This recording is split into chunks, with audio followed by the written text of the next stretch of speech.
오늘 우리는 인생의 가장 찬란한 시기를 보내고 있음에도 불구하고 마음 한 구석에 무거운 짐을 안고 살아가는 시니어들의 세 가지 깊은 고민을 나누려 합니다. 오늘 나눌 이야기는 단순한 교훈이 아니라 우리의 일상에 빛을 비추는 구체적인 해결책이 될 것입니다. 성경 말씀이 이 지친 마음에 어떻게 빛을 비추고 우리가 어떻게 기도해야 이 문제를 해결할 수 있는지 그 해답을 상세히 찾아보겠습니다. 1. 희생의 탑을 조건 없는 축복으로 전환하는 길. 정숙은 며칠 전 아들 민수에게서 엄마의 희생은 제게 짐일 뿐이에요. 라는 말을 듣고 충격에 빠진 후 온종일 자신의 아파트, 거실 소파를 벗어나지 못하고 있었다. 그녀의 마음은 내가 바친 모든 것이 배신으로 돌아오는구나라는 억울함과 자녀의 행복이 곧 나의 성공이었는데 이젠 무엇으로 살아야 하나라는 존재적 무력감 사이에서 격렬하게 요동친다. 평생을 나는 너희를 위해 살았다는 강박 속에서 자녀들에게 헌신하며 살아왔던 그녀였기에 자녀들이 독립하여 자신의 곁을 떠난 지금 그녀에게 남은 것은 뼈를 깎는 듯한 깊은 외로움과 원망뿐이었다. 그녀는 자신이 자식들에게 바친 시간과 사랑을 반드시 돌려받아야 할 투자금처럼 생각하고 있었다. 새벽 5시 정숙은 습관처럼 잠에서 깬다. 잠도 얕아지고 새벽녘의 고요는 아들의 차가운 말이 귀에 맴돌며 외로움을 더욱 증폭시킨다. 거실의 큰 창문을 통해 들어오는 도시의 희미한 불빛을 바라보며 그녀는 자신이 이 넓은 아파트 안에 갇힌 고립된 섬 같다는 생각에 눈물을 훔친다. 정숙이 거울 속 자신에게 나지막이 말한다. 내가 이렇게 외로운데 아무도 모르는구나. 나를 찾아오는 것은 텅 빈 시간뿐이구나. 텅 빈 이 공간에 나 혼자서 어떻게 버티란 말인가. 아들 민수는 어머니에게 죄송한 마음이 있지만 어머니를 만날 때마다 느껴지는 무거운 기대와 압박감 때문에 만남을 피했다. 민수는 매일 밤 9시에 의무적으로 안부 전화를 하지만 정숙은 그 짧은 전화 목소리에서 자신을 향한 의무감과 불편함을 귀신같이 읽어낸다. 아들의 엄마, 저 지금 업무 때문에 정신없어요. 라는 말 한마디는 그녀에게 나는 너의 인생의 방해물일 뿐이구나라는 깊은 버림받음으로 치환된다. 정숙은 며느리에게 쉴 새 없이 전화를 걸어 민수의 안부를 캐묻고 민수가 자신에게 소홀한 이유를 며느리 탓으로 돌리며 노골적인 감정적 압박을 쏟아낸다. 정숙이 며느리에게 전화로 원망 섞인 목소리로 말한다. 내가 민수를 너무 바쁘게 구는 것 아니냐. 내 남편이 그 지경으로 바빠서 어머니 안부 전화도 제대로 못하는 게 말이 되니? 내가 평생을 바쳐 키운 아들인데 내가 내 아들을 빼앗아 간 것 같다. 나는 너희에게 무거운 짐이 되었다는 거냐? 며느리는 이 모든 것을 자발적인 사랑이 아닌 시어머니에 대한 형식적인 의무로 이행하고 있다고 정숙은 확신했다. 그녀의 내면에서는 내가 희생했던 것을 인정받아야만 나의 노년이 평안하다는 병적인 집착이 외로움과 뒤섞여 자라나고 있었다. 아들에게는 더 노골적인 감정적 호소를 한다. 아들이 퇴근 후 잠깐 들른 날 거실 소파에 앉아 아들의 손을 붙잡고 눈물을 흘리며 말한다. 정숙이 아들에게 눈물을 글썽이며 말한다. 너의 성공을 위해 모든 것을 바쳤는데 이제 와서 너에게 짐이 되었다고 하니 내가 그 많은 희생을 한 보람이 대체 무엇이냐? 내가 사회적으로 체면이 서야 내 체면도 서는 것인데 내가 나를 이렇게 외면하는 것은 나의 희생을 짓밟는 것과 같다. 정숙은 텅 빈 방 안에서 자신이 세상에서 가장 불행한 어머니라는 고립감을 떨쳐버리지 못한다. 그녀의 머릿속은 온통 통제권을 잃은 자신의 노년과 자녀들이 자신을 두고 떠나버릴 것 같은 결별 불안으로 가득 찬다. 며칠 후 정숙은 자신이 평생을 바쳤던 희생을 되돌아보며 문득 생각한다. 내가 왜 이렇게 외로워하는가? 내가 왜 자식에게 보상을 요구하는가? 이 외로움은 언제 끝날까? 내가 평생을 바쳐 쌓아 올린 가족이라는 울타리만 바라보았는데 이 울타리가 무너진 것 같아 두렵다. 그녀는 자신의 외로움이 자녀들의 부재 때문이 아니라 영원한 의지처이신 하나님뿐임을 인정하지 않는 불신앙 때문임을 깨닫는 듯하다. 그녀의 마음속 깊은 곳에는 자녀를 하나님보다 더 의지했던 죄책감과 허전함이 자리 잡고 있었다. 정숙은 결국 힘없이 소파에 기대 앉아 성경책을 펼친다. 그녀는 자신의 영혼을 갉아먹는 이 외로움과 두려움을 어떻게 극복해야 할지 그 답을 간절히 찾는다. 그녀는 고린도후서 12장 9절 말씀을 통해 이 문제의 해답을 찾을 수 있다. 고린도후서 12장 9절 나에게 이르시기를 내 은혜가 내게 족하도다. 이는 내 능력이 약한 데서 온전하여 짐이라 하신지라.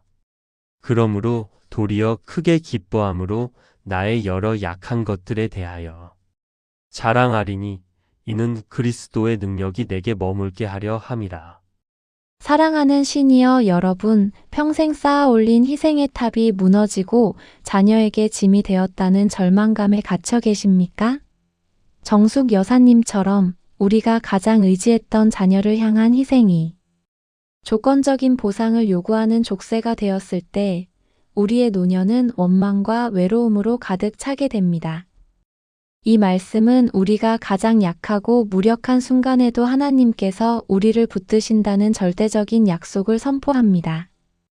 진정한 평안은 자녀들의 성공이나 보상이라는 조건적인 의지처에서 오는 것이 아니라 약한 데서 온전하여지는 그리스도의 능력에서 옵니다. 우리는 자녀를 통해 자신의 존재 가치를 찾으려 했지만 결국 자녀들은 하나님이 주신 선물이지 우리의 외로움을 채워줄 구원자가 아님을 깨닫게 됩니다. 사도 바울은 우리가 약할 그때에 곧 강함이니라라고 선포하며 우리의 무력감과 희생의 허탈함을 하나님께서 온전하게 하시고 자랑으로 바꾸시며 그리스도의 능력을 머물게 하시겠다는 믿음의 선포로 채워주십니다. 이 평안은 우리의 헌신을 상처가 아닌 자녀들을 조건 없이 축복하는 은혜의 통로로 바꾸어 줄 것입니다. 정숙 여사는 이제 자신의 무력함이 하나님과의 관계를 기피할 기회임을 깨달았습니다. 이 평안을 삶을 위해 말씀을 실생활에 적용하는 구체적인 행동 지침을 알려드립니다. 첫째, 정숙 여사는 매일 아침 일어나 거울을 보며 내 능력이 약한 데서 온전하여짐이라는 고린도후서 12장 9절 말씀을 반복해서 크게 외칩니다. 이 외침이 자녀들을 향한 보상 호소가 아니라 하나님께 의지하는 믿음의 선언임을 다짐하며 하루를 시작합니다. 둘째, 정숙 여사는 자녀들에게 전화를 걸 때 자신의 희생을 언급하거나 보상을 요구하는 대신 그들의 삶에 대한 조건 없는 축복과 격려만을 전하는 연습을 지속합니다. 이때 이 노력이 억지로 하는 희생이 아니라 자신의 모든 외로움을 하나님께 맡기고 자녀들의 독립된 삶을 존중하는 사랑의 실천임을 기억하며 감정적인 집착을 내려놓습니다. 특히 자녀들의 성공이나 방문을 보상으로 여기지 않고 그저 감사한 선물로 받아들이는 훈련을 합니다. 셋째, 잠자리에 들기 전 자신이 쌓았던 희생의 탑을 인정받으려는 마음을 멀리합니다. 대신 고린도후서 12장 9절 말씀을 묵상하며 그리스도의 능력이 내게 머물게 하려 함이라고 고백합니다. 이 평안의 고백으로 하루를 마무리함으로써 보상을 요구하는 이기심이 잠재의식 속으로 파고드는 것을 막고 하나님이 주시는 평화 속에서 깊은 쉼을 얻도록 합니다. 간절한 마음으로 기도를 함께 드리겠습니다. 같이 따라해 보세요. 저의 모든 것을 아시는 주님, 제가 평생 쌓았던 희생의 탑이 무너지고 자녀에게 짐이 되었다는 절망감 때문에 스스로를 괴롭혔음을 고백합니다. 제가 쌓아 올렸던 헌신과 사랑이 결국 조건적인 투자로 변해갔던 이기적인 마음을 용서해 주십시오. 고린도후서 12장 9절 말씀처럼 이제 제가 이 약함을 두려워하지 않겠습니다. 주님께서 저와 함께 하시고 저를 온전하게 하심을 믿고 제 삶을 온전히 주님께 맡기겠습니다. 주님, 이 보상 심리의 족쇄를 끊어주시고 제가 온전히 주님과의 친밀한 관계 속에서 조건 없는 축복의 기쁨을 누리게 해주세요. 이 모든 말씀 예수 그리스도의 이름으로 기도드립니다.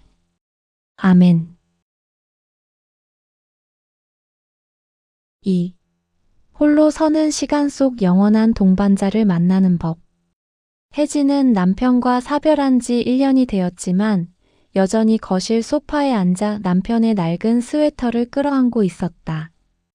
시계 초침 소리가 유난히 크게 울리는 고요한 집안, 혜진은 그 침묵 속에서 남편의 목소리를 듣기 위해 귀를 기울이는 듯했다. 그녀의 눈가에는 마르지 않는 눈물이 고여 있었고 삶의 모든 의미가 남편과 함께 사라져 버린 것만 같았다. 그녀는 남편의 흔적을 지울 수가 없었다. 칫솔, 면도기, 심지어 신발장 앞에 낡은 구두 한 켤레까지도. 혜진이 자신의 그림자에게 나지막이 말을 한다.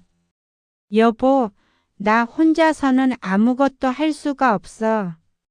당신 없이는 숨도 쉴 수가 없는데 왜 나만 두고 갔어? 우리 약속했잖아. 영원히 함께 하자고. 이제 나는 고립된 섬처럼 혼자 남았어. 이 넓은 집이 감옥 같다. 그녀는 문득 식탁 위 성경책을 발견하고 잠시 그것을 집어들었다. 하지만 그녀는 성경책을 펼치지 못했다.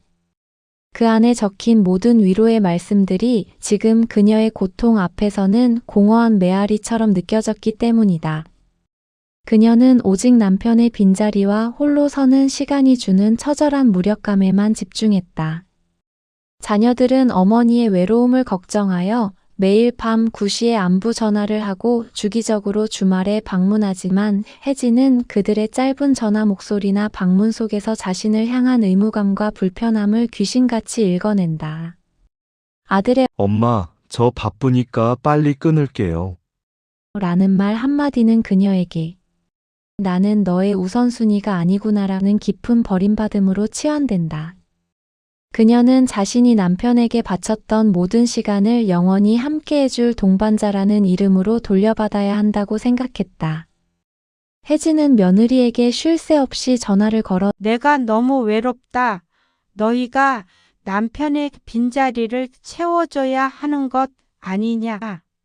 너희 아버지의 마지막 유언은 너희가 나를 잘 보살피라는 것이었다. 라고 하소연하며 노골적인 감정적 압박을 쏟아낸다. 그녀는 며느리가 이 모든 것을 자발적인 사랑이 아닌 시어머니에 대한 형식적인 의무로 이행하고 있다고 확신했다. 그녀의 내면에서는 누군가에게 의지해야만 나의 노년이 평안하다는 병적인 집착이 사별의 외로움과 뒤섞여 자라나고 있었다. 혜진은 텅 빈 방 안에서 자신이 세상에서 가장 고독한 과부라는 고립감을 떨쳐버리지 못한다. 그녀의 머릿속은 온통 통제권을 잃은 자신의 노년과 남편에 이어 자녀들마저 자신을 두고 떠나버릴 것 같은 결별 불안으로 가득 찬다. 며칠 후 혜진은 자신이 평생을 바쳐 쌓았던 남편과의 관계를 되돌아보며 문득 생각한다. 내가 왜 이렇게 외로워하는가? 이 외로움은 언제 끝날까? 내가 평생을 바쳐 쌓아 올린 남편이라는 울타리만 바라보았는데 이 울타리가 무너진 것 같아 두렵다. 그녀는 자신의 외로움이 남편의 부재 때문이 아니라 영원한 의지처이신 하나님뿐임을 인정하지 않는 불신앙 때문임을 깨닫는 듯하다. 그녀의 마음속 깊은 곳에는 남편을 하나님보다 더 의지했던 죄책감과 허전함이 자리 잡고 있었다. 혜진은 결국 힘없이 소파에 기대 앉아 성경책을 펼친다. 그녀는 자신의 영혼을 갉아먹는 이 외로움과 두려움을 어떻게 극복해야 할지 그 답을 간절히 찾는다. 그녀는 이사야 54장 5절 말씀을 통해 이 문제의 해답을 찾을 수 있다. 이사야 54장 5절 이는 너를 지으신 이가 내 남편이시라. 그의 이름은 만군의 여호와시며 내 구속자는 이스라엘의 거룩한 이시라. 온 땅이 하나님이라. 일컬음을 받으실 것이라. 사랑하는 시니어 여러분, 배우자 사별 후 찾아온 홀로 서는 시간 속에서 영원한 고독과 무력감에 갇혀 계십니까? 혜진 여사님처럼 우리가 가장 의지했던 남편이라는 동반자를 잃었을 때 우리의 노년은 원망과 외로움으로 가득 차게 됩니다. 이 말씀은 우리를 지으신 분, 곧 하나님께서 우리의 영원한 남편이 되신다는 절대적인 약속을 선포합니다. 진정한 위로와 평안은 자녀나 세상의 보살핌이라는 조건적인 의지처에서 오는 것이 아니라 영원히 변치 않는 하나님 아버지의 약속에서 옵니다. 우리는 남편을 통해 자신의 존재 가치를 찾으려 했지만 결국 남편은 하나님이 주신 선물이지 우리의 외로움을 채워줄 구원자가 아님을 깨닫게 됩니다. 이사야 선지자는 우리에게 온 땅의 하나님이 우리를 지으신 분이자 남편이시라고 선포하며 우리의 무력함과 고독함을 하나님께서 구속자로 붙드시고 영원한 동반자가 되시겠다는 믿음의 선포로 채워주십니다.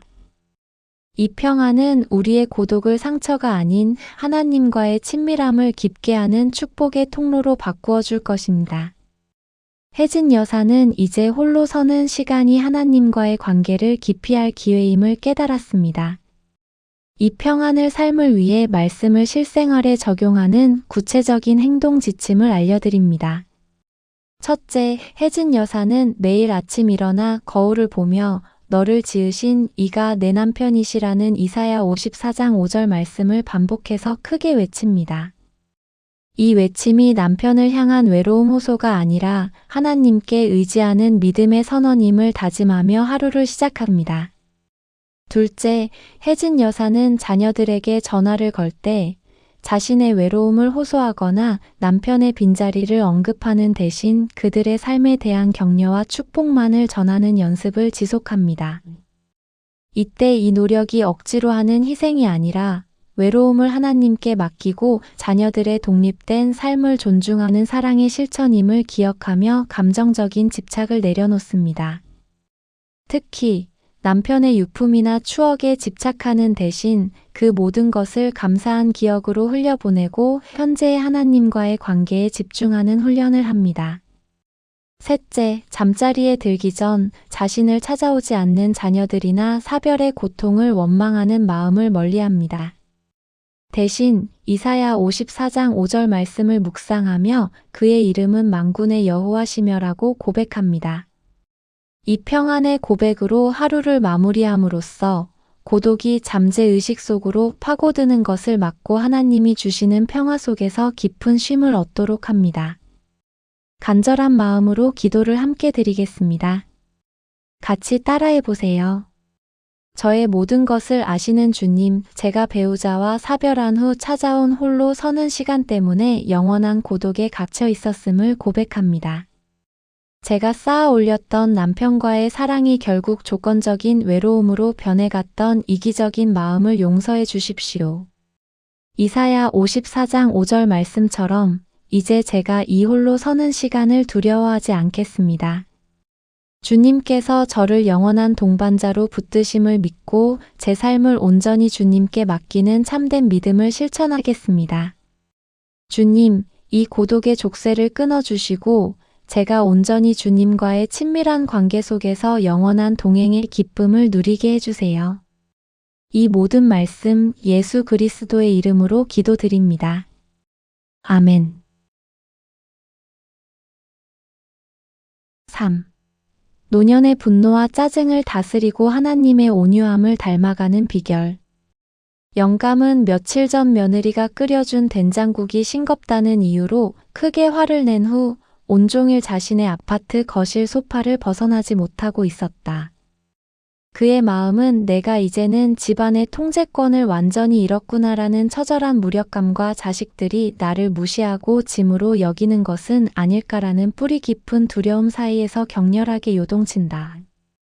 평생을 이 집안의 어른은 나라는 권위 속에서 남편과 시아버지로 살아왔던 그였기에 사소한 것 하나도 통제할 수 없게 된 지금 그에게 남은 것은 뼈를 깎는 듯한 깊은 분노와 짜증뿐이었다.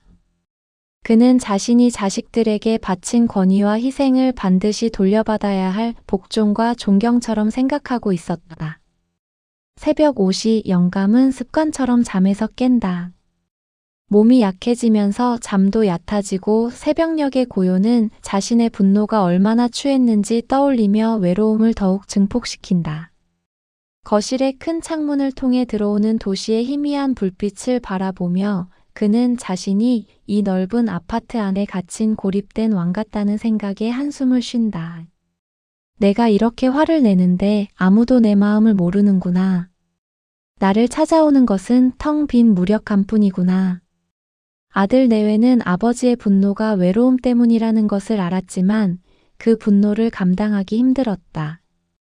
아들은 매일 밤 9시에 의무적으로 안부 전화를 하지만 영감은 그 짧은 전화 목소리에서 자신을 향한 의무감과 불편함을 귀신같이 읽어낸다. 아들의 아버지, 저 바쁘니까 빨리 끊을게요. 라는 말 한마디는 그에게 나는 너의 인생의 짐이 되었다라는 깊은 버림받음으로 치환된다. 영감은 며느리에게 쉴 새 없이 전화를 걸어 주방 일을 왜 그따위로 하느냐? 청소는 왜 이렇게 엉망이냐? 라고 트집을 잡으며 노골적인 감정적 압박을 쏟아낸다. 그는 며느리가 이 모든 것을 자발적인 사랑이 아닌 시아버지에 대한 형식적인 의무로 이행하고 있다고 확신했다. 그의 내면에서는 내가 소리를 질러야만 나의 존재를 인정받는다는 병적인 집착이 무력감과 뒤섞여 자라나고 있었다. 영감은 텅 빈 방 안에서 자신이 세상에서 가장 외롭고 화난 존재라는 고립감을 떨쳐버리지 못한다. 그의 머릿속은 온통 통제권을 잃은 자신의 노년과 자녀들이 자신의 권위를 두고 떠나버릴 것 같은 결별 불안으로 가득 찬다. 며칠 후 영감은 자신이 평생을 바쳤던 권위를 되돌아보며 문득 생각한다. 내가 왜 이렇게 분노하는가? 이 짜증과 분노는 언제 끝나가? 내가 평생을 바쳐 쌓아 올린 권위라는 울타리만 바라보았는데 이 울타리가 무너진 것 같아 두렵다. 그는 자신의 분노가 외부의 상황 때문이 아니라 영원한 온유함의 근원이신 하나님뿐임을 인정하지 않는 불신앙 때문임을 깨닫는 듯하다. 그의 마음속 깊은 곳에는 자신의 권위를 하나님보다 더 의지했던 죄책감과 허전함이 자리 잡고 있었다. 영감은 결국 힘없이 소파에 기대앉아 성경책을 펼친다. 그는 자신의 영혼을 갉아먹는 이 분노와 짜증을 어떻게 다스려야 할지 그 답을 간절히 찾는다. 그는 야고보서 1장 19-20절 말씀을 통해 이 문제의 해답을 찾을 수 있다. 야고보서 1장 19-20절 내 사랑하는 형제들아 너희가 알지니 사람마다 듣기는 속히 하고 말하기는 더디하며 성내기도 더디하라. 사람이 성내는 것이 하나님의 의를 이루지 못함이라. 사랑하는 시니어 여러분, 사소한 일에도 폭발하는 노년의 분노와 짜증에 갇혀 계십니까? 영감님처럼 우리가 가장 의지했던 가장의 권위와 통제력을 잃었을 때 우리의 노년은 분노와 원망으로 가득 차게 됩니다. 이 말씀은 우리가 분노와 짜증을 멈출 때 비로소 하나님의 의가 우리의 삶에 이루어진다는 절대적인 약속을 선포합니다. 진정한 평안은 자녀들의 순종이나 완벽한 서비스라는 조건적인 의지처에서 오는 것이 아니라 성내기를 더디하는 하나님의 온유함에서 옵니다. 우리는 분노를 통해 자신의 존재 가치를 찾으려 했지만 결국 우리의 분노는 하나님의 의를 이루지 못하는 이기적인 죄임을 깨닫게 됩니다. 야고보 사도는 우리에게 듣기는 속히 하고 말하기는 더디하며 성내기를 더디하라고 선포하며 우리의 노년의 분노를 하나님께서 온유함으로 바꾸시고 하나님의 의를 이루게 하시겠다는 믿음의 선포로 채워주십니다. 이 평안은 우리의 노년을 분노의 감옥이 아닌 하나님의 온유함을 닮아가는 축복의 통로로 바꾸어 줄 것입니다. 영감은 이제 자신의 분노가 하나님과의 관계를 기피할 기회임을 깨달았습니다. 이 평안을 삶을 위해 말씀을 실생활에 적용하는 구체적인 행동 지침을 알려드립니다. 첫째, 영감은 매일 아침 일어나 거울을 보며 성내기를 더디하라는 야고보서 1장 19절 말씀을 반복해서 크게 외칩니다. 이 외침이 가족을 향한 권위 호소가 아니라 하나님께 의지하는 믿음의 선언임을 다짐하며 하루를 시작합니다. 둘째, 영감은 자녀들에게 트집을 잡거나 분노를 표출하는 대신 그들의 삶에 대한 칭찬과 격려만을 전하는 연습을 지속합니다.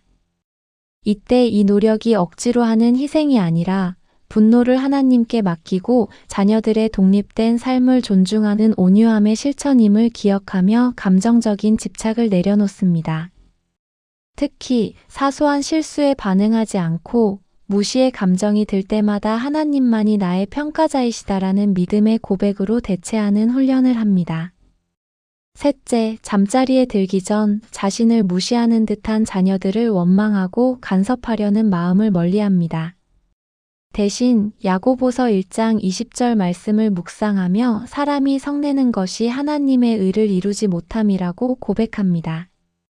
이 평안의 고백으로 하루를 마무리함으로써 분노가 잠재의식 속으로 파고드는 것을 막고 하나님이 주시는 평화 속에서 깊은 쉼을 얻도록 합니다. 간절한 마음으로 기도를 함께 드리겠습니다. 같이 따라해 보세요. 영감이 간절한 마음으로 고백한다.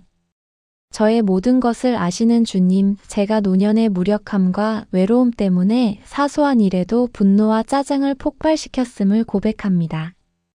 제가 쌓아 올렸던 권위와 힘이 무너지고 가족들에게 짐이 되는 존재가 되었다는 두려움에 사로잡혀 있었음을 용서해 주십시오.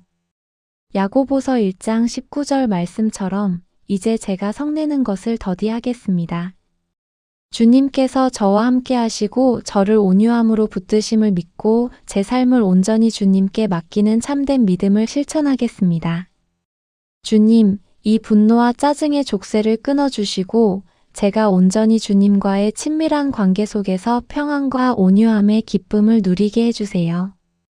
이 모든 말씀 예수 그리스도의 이름으로 기도드립니다. 아멘.